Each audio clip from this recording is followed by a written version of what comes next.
Exchange rate volatility has long been at the heart of hardship in Ghanaian households. We made currency stability a priority, and Mr. Speaker, we have delivered. Mr. Speaker,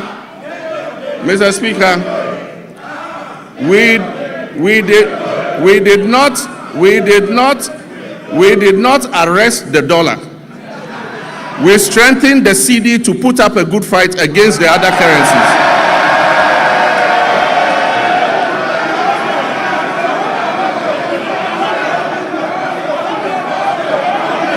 Mr.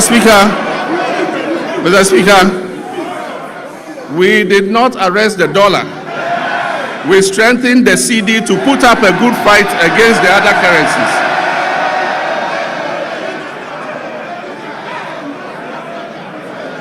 And I'm pleased to report to this House that the Cedi appreciated by 40.7% against the US dollar and by 30.9% against the British pound and by 24% against the euro. Mr. Speaker, Ghana's economic turnaround is broad-based and comprehensive. All sectors of the Ghanaian economy have witnessed remarkable improvement in our first year in office. And most importantly, Ghana's economy has surpassed the 100 billion mark for the first time. And as I said, it is projected to place Ghana among the top 10 largest economies in Africa. Mr. Speaker, our reserves currently stand at $13.8 billion from $8.9 billion at the end of 2024.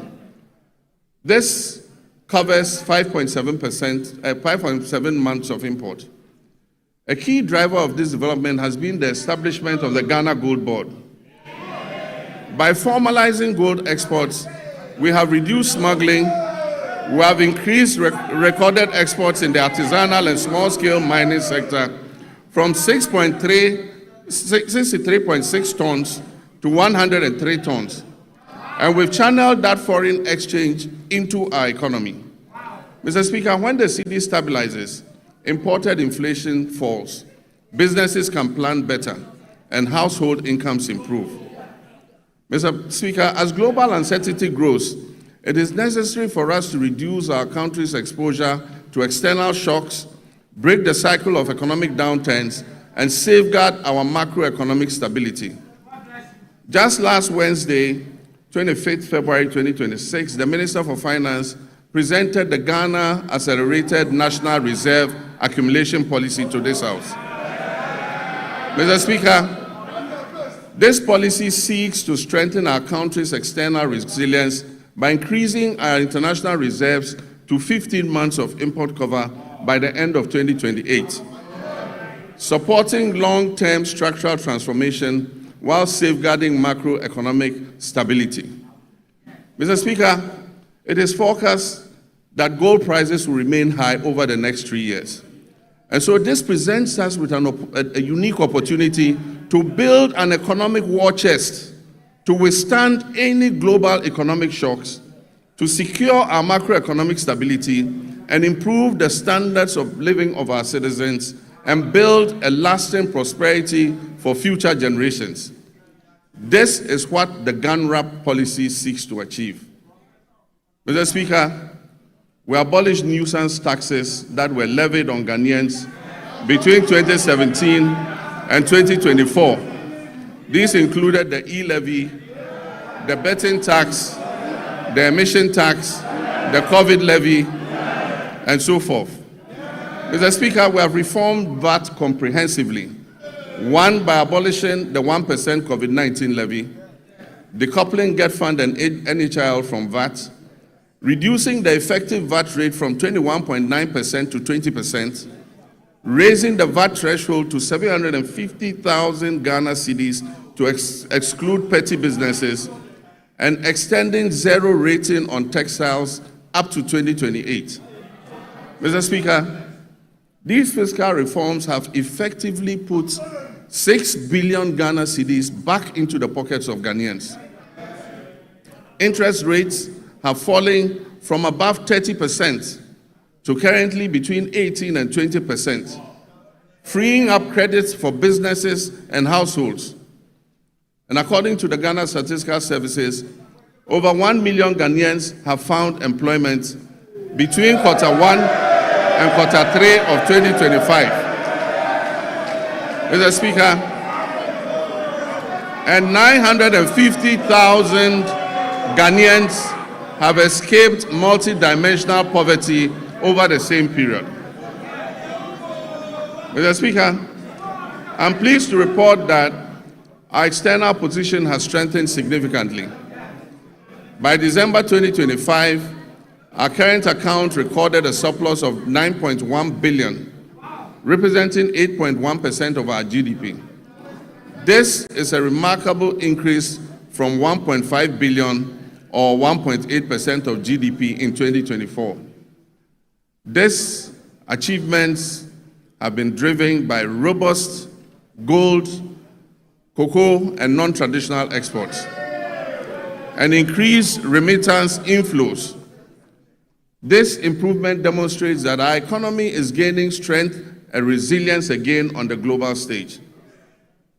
We've moved decisively from planning to action on our flagship 24-hour economy and accelerated export development program. This was officially launched in 2025, and this transformative initiative is designed, 1, to unlock round-the-clock economic activity, 2, deepen our value chains across key sectors, 3, boost productivity and support export growth, and 4, create quality jobs in agriculture, manufacturing, logistics, and services. Mr. Speaker, I want to thank this August House. On 6th February 2026, this House passed the 24-Hour Economy Authority Bill. This has established the regulatory framework and the legal mandate that was necessary for full implementation. Last week, at the cabinet meeting held, I had the honor of signing this historic legislation into law. All is now set for takeoff. This is the boldest economic transformation initiative in Ghana's recent history. Mr. Speaker, in this year's budget, 110 million has been allocated to begin the setting up and implementation of the 24-Hour Economy Authority. These resources will enable businesses to operate beyond traditional business hours. They will attract investment through strategic partnerships with the Development Bank of Ghana and the Ghana Infrastructure Investment Fund, and they will strengthen the foundations for sustained growth and job creation, especially for our young people. This is about building prosperity and restoring our people's hope through concrete action. Mr. Speaker, a nation that does not learn from past mistakes cannot get out of the cycle of problems that impose hardships on its citizens.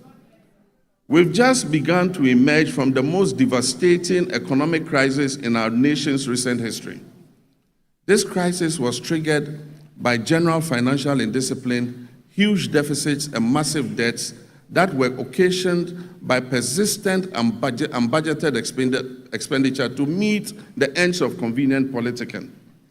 In the last week, we have had to take the painful but necessary decision to revise the producer price of cocoa to achieve competitive pricing and resolve the acute liquidity challenges in the sector.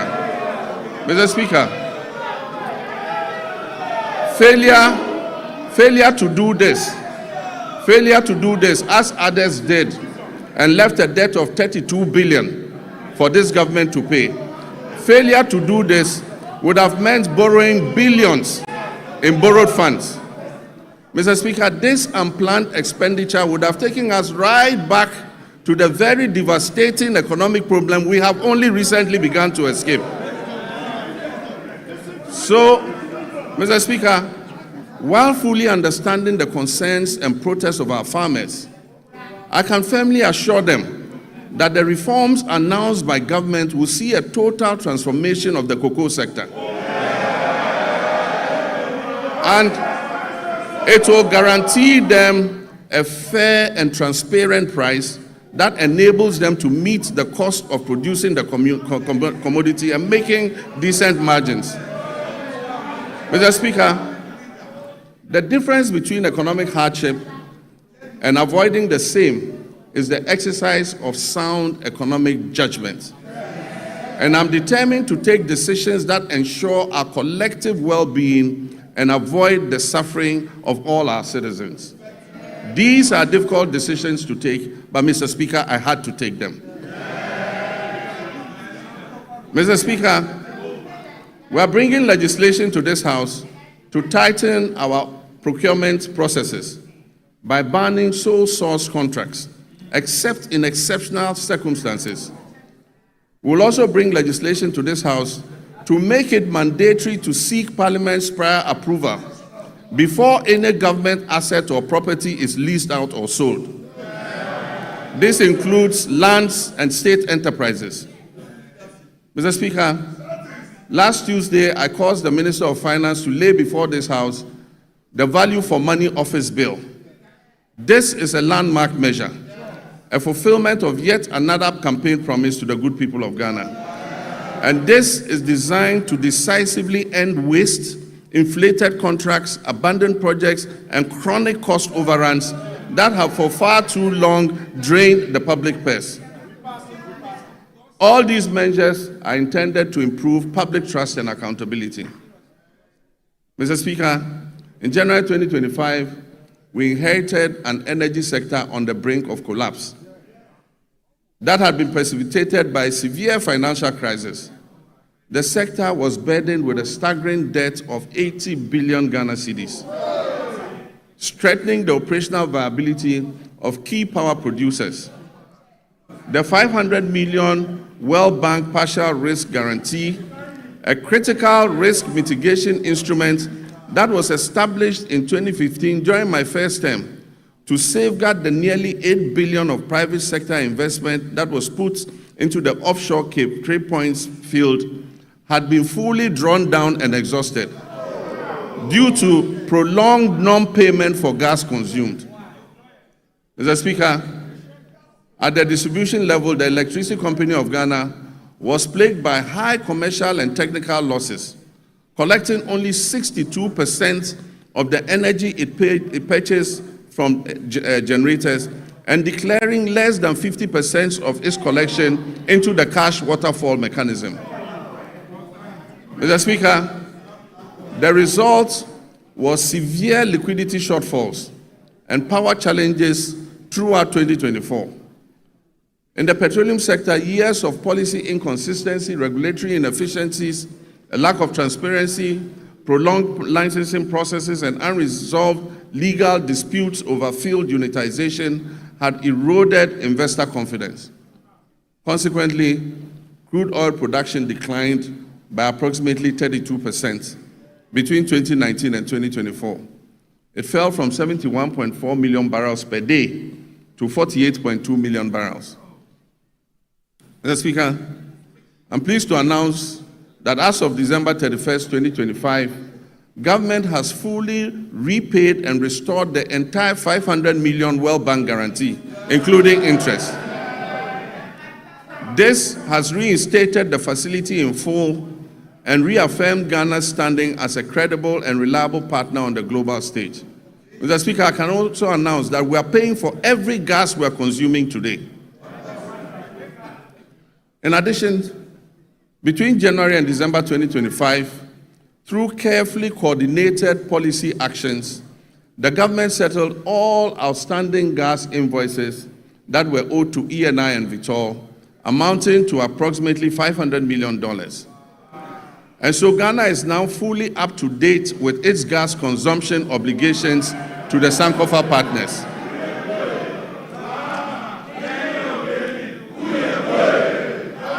And I'm pleased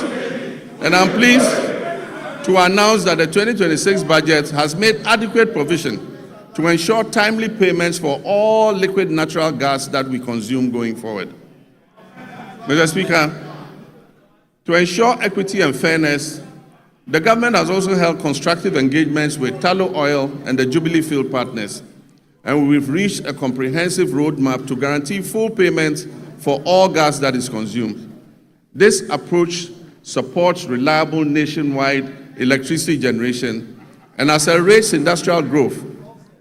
Engagement with upstream partners has resulted in increased gas production, guided by a clear national vision to rapidly scale up domestic gas supply and reduce reliance on expensive liquid fuels. Mr. Speaker, beyond clearing inherited arrears, a robust framework has also been established to strengthen monitor implementation of the cash waterfall mechanism. Another major milestone was the operationalization of the ECG's single holding account, which is overseen jointly by the Ministry of Energy and Green Transitions and the PURC.